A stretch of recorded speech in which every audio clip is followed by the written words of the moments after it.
berangkat yang 30 orang tu langsung naik ke atas kapal.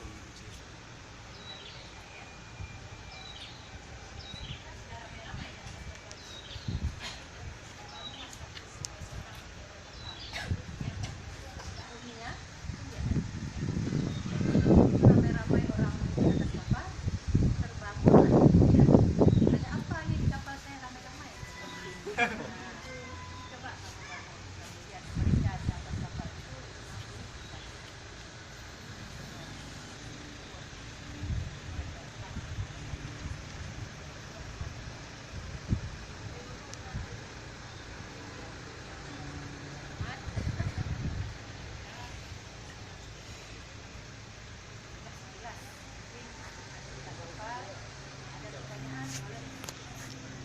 Orang yang tidur tu ada hidup lagi.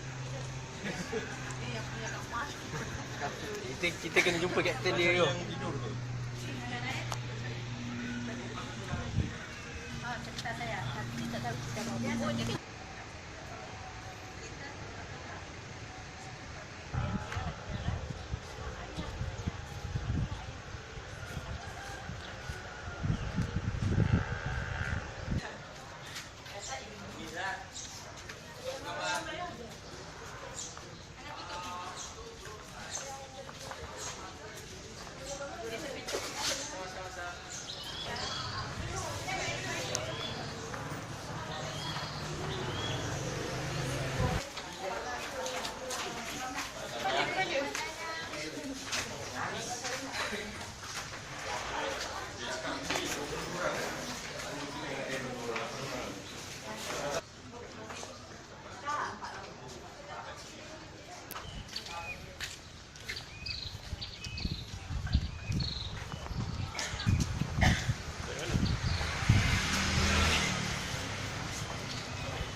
itulah macam mana nak pergi.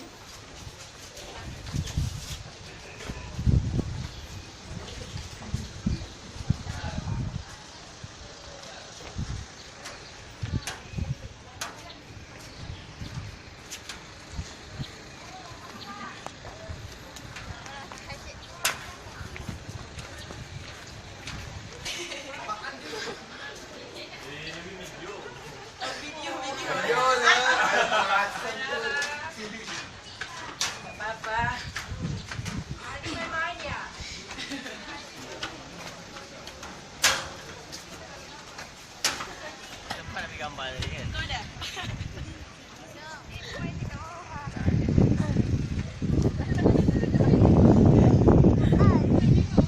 Masuk je, cepat. Candid ni. Dia belum tangkap je.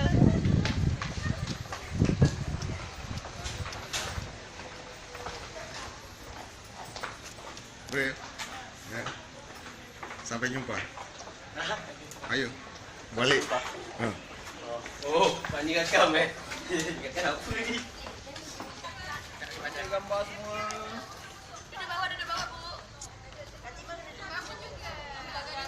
Kau diri. Duduk, jangan tutup.